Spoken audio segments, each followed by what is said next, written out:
everybody. Welcome to The World This Week. Ukraine's ceasefire is nothing but a fiction now. A year after Kiev went up in flames, depression and sadness settles in. Denmark is trying to cope with Islamic terrorism. How have the Danish become major exporters of terrorists to ISIS?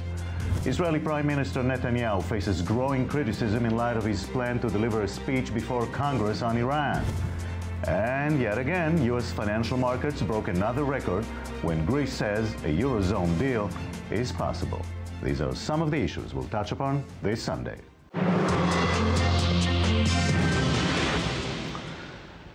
A year ago, violence in Kiev's Maidan, or Independence Square, erupted and captured the world's attention. 49 people died and close to 100 more suffered gunshot wounds in what was the bloodiest day of violence and demonstrations against the country's then Russian-leaning leader. A year later, we speak with Vladimir Solu, a freelance journalist in Kiev. Thank you very much for joining us, Vladimir. Good to be with you, Jacob. Now, a ceasefire was declared, but did it go into effect at all? Well, Jacob, the situation on the ground in eastern Ukraine is very complicated. Right after the declaration of the ceasefire, the strategic town of Debaltseve was still besieged by the Russia-backed militants. At the same time, Ukrainian army was still there. And the town of Debaltseve was a strategically important city for the Russia-backed militants because this is a railroad hub. Obviously the fights for this town were taking place for many weeks.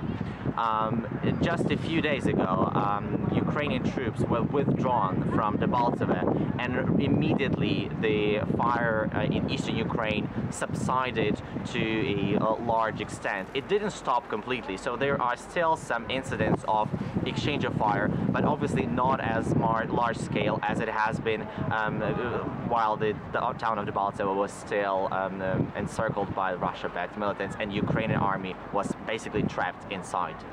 Now, it seems that Russia and Putin will never give up East Ukraine. Is this something that the Ukrainian government and people can live with?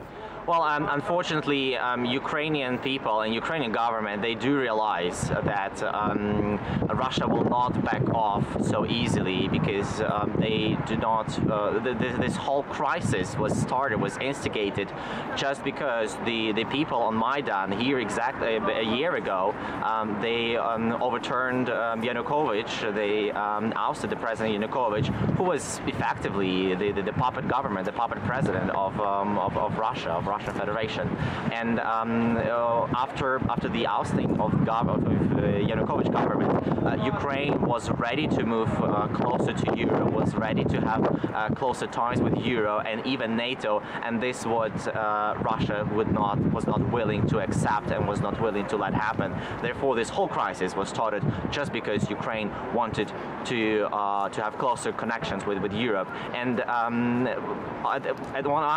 one hand, neither the government nor the Ukrainian people are willing to let go another part of Ukrainian territory, the eastern Ukraine, on top of Crimea, which was lost in March into the hands of the Russian Federation.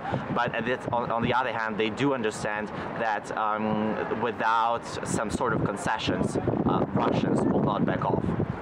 Now, it's been a year since what happened in Maidan, where you stand right now in Kiev. Can you describe to me how Kiev is different today? Well, with war raging in the east of Ukraine, with full-fledged war against well-trained Russian military and Russian mercenaries, the Kiev, the capital of Ukraine, has changed significantly. Every day, the wounded soldiers are being brought back from the eastern Ukraine. Every day, there are more and more news about the deaths of soldiers, the deaths of civilians, the news about the humanitarian crisis in East Ukraine, and the large inflow of refugees coming from Eastern Ukraine come to Kiev as well. So, Jacob, basically, during the last year, the capital of Ukraine has been living under constant pressure, in the constant crisis, realizing that the first battle, which was fought here in central Kiev just a year ago, was just the first fight for Ukraine's independence, which is now raging in eastern Ukraine. And all the people are trying to participate and to contribute to this fight in any way possible. You know, I was there exactly where you stand a year ago in Kiev when everything happened. I saw a lot of people with resolve and determination. Are people more tired now, a year later? Absolutely, Jacob. People are very tired. They are. There's almost everyone here in Kiev who. Basically, the war affected almost everyone here, be it with sending a relative or a friend to the east, be it with losing a friend or relative in the east, be it with contributing as volunteers to help the volunteer battalions. So almost everyone you talk to here on the street have been affected by this war. So yes, people are not living freely up until now. What about the reaction in Europe and the United States? Should the United States arm the opposition in Russia, the opposition to Russia? Well, to be frank, the people on the streets, the people here in Kyiv were expecting the West to start helping Ukraine significantly, and by significantly I mean militarily, back when the crisis started in last summer, when it was obvious that this is not merely a local crisis in eastern Ukraine with local people, local miners going to the streets and not agreeing with the new government. When it became apparent and evident that we're at war, that Ukraine is at war, fighting with Russians. So starting from this time, the people on the streets were hoping that the European countries, the US, Canada, would help Ukraine militarily, but unfortunately, all which they have been seeing here on the ground were expressions of deep concerns and mild talks with Russia, imposing sanctions after sanctions, level of sanctions and another level of sanctions, which were proven to be fruitless, which were proven to do no part in Russia, and which proved that Russia can withstand this economic pressure, this diplomatic pressure, and still meddle with Ukrainian affairs in the east of Ukraine. So the talks, which started several weeks ago, about the possibility of the United States sending lethal weapons, lethal defense weapons to Ukraine, were very much welcomed by the people on the streets. They were very much welcomed by the soldiers, Ukrainian soldiers fighting in the east. And now this is up to the Ukrainian government to make its step and invite and request this lethal defense weapons from the United States. Well, Vladimir Slob in Kiev, thank you very much. Thank you, Jacob. It was good to be with you.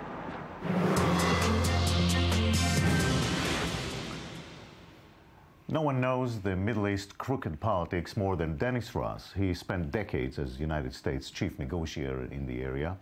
We caught up with him during INSS conference here in Israel this week. Thank you very much for speaking with us, Mr. Ross.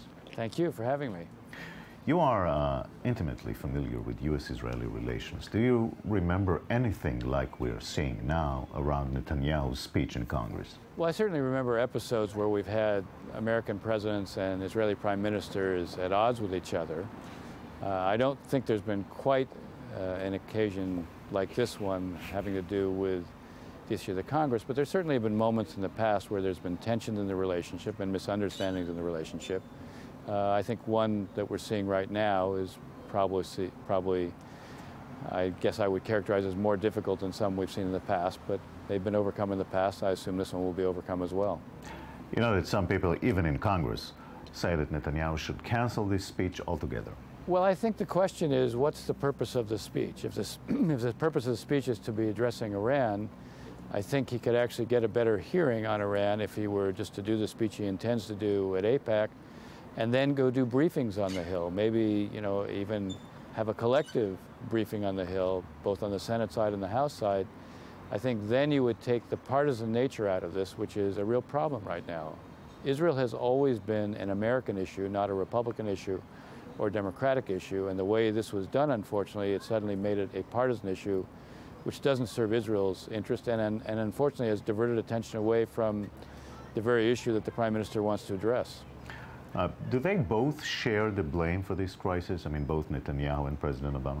Well, obviously there's, I think, differences between both sides.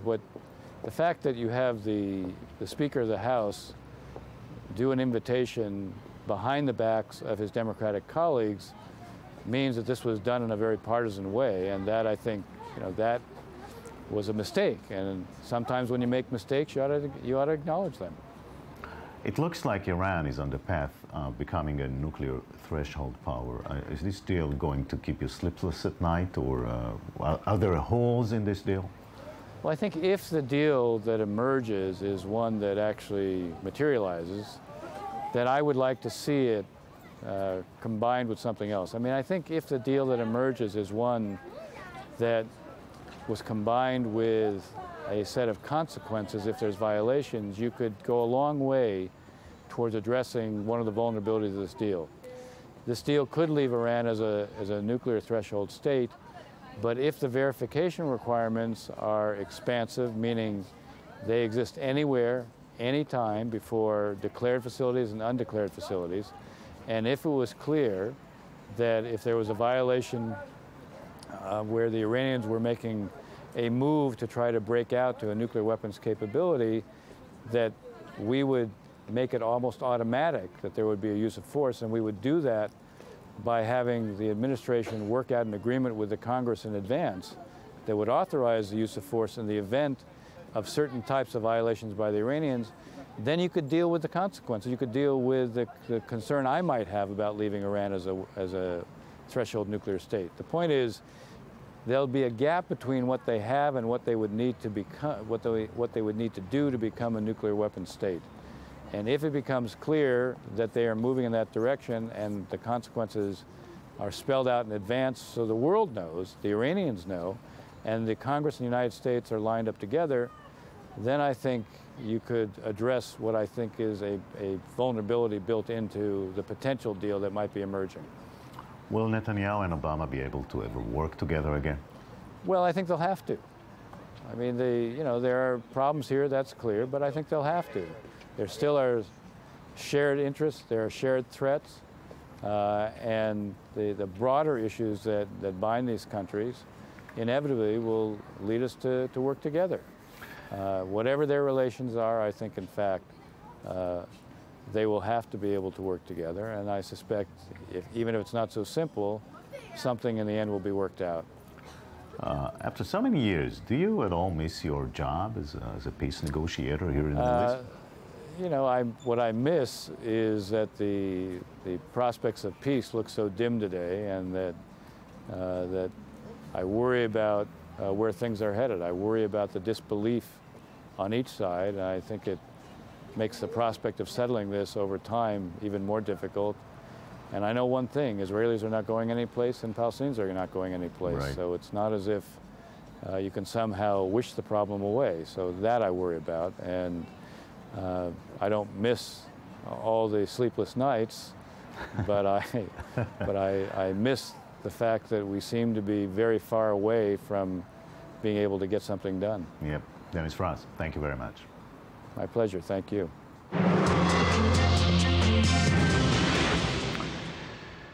Denmark is still trying to absorb the terrible terrorist attack of late last week. We are joined by journalist Jacob Schaek from Copenhagen. He's an investigative journalist who reported about the ISIS connection and recruitment in Denmark. Hello, Jacob. Thank you. First of all, what is the latest on the investigation of this terrorist attack? What we do know by now is that he was a part of the gang community in Copenhagen. He had a criminal background, but there's been allegations that this guy was radicalized during his time in prison because he was released only 2 weeks before the attack. And the other thing that's very much in focus right now is whether or not the police that were, guarding the synagogue in the central Copenhagen that was the target for the second shooting was carrying weapons that were actually in use.